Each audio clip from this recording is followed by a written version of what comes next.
আসসালামু আলাইকুম রহমতুল্লাহ। আপনারা দেখতে পাচ্ছেন এই সে উহুদ পাহাড়।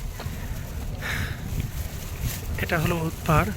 আর এই উহুদের যুদ্ধায় যখন নবীজি সাল্লাল্লাহু আলাইহি সাল্লাম সাহাবীদেরকে 50 জন তীরন্দাজকে এই পাহাড়ের উপরে রাখছিল, যে বলছিল যে আমি না বলা পর্যন্ত যেন এই পাহাড় থেকে নিচে না নামে।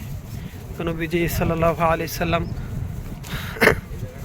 একটা সময় সাহাবে আজমাইনরা মনে করছে যুদ্ধ জিতে গেছে, তখন নবীজির ওই আদেশ ভুলে গিয়ে তারা এই পাহাড় থেকে নিচে নামার কারণে 70+ সাহাবে এখানে শাহাদাত বরণ করেন। ইন্না লিল্লাহি ওয়া ইন্না ইলাইহি রাজিউন।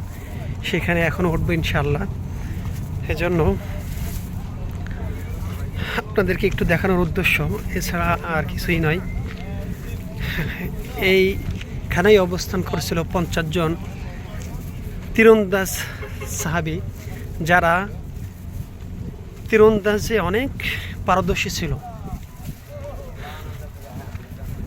আল্লাহ, যখন বাংলাদেশে ছিলাম তখন এই জায়গার কথা কিতাবে পড়ছি, তালিম করছি, তখন কান্না করতাম আর ভাবতাম যে সাহাবেরা 70 জন প্লাস সাহাবী এইখানে শহীদ বরণ করছেন, মৃত্যুবরণ করছেন।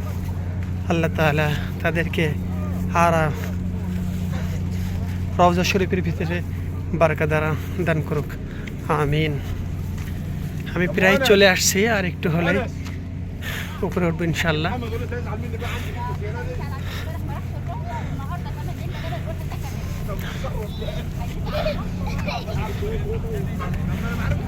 এখন আমি পরিপূর্ণ একেবারে উপরে উঠছি। এটা উহুদ পাহাড়।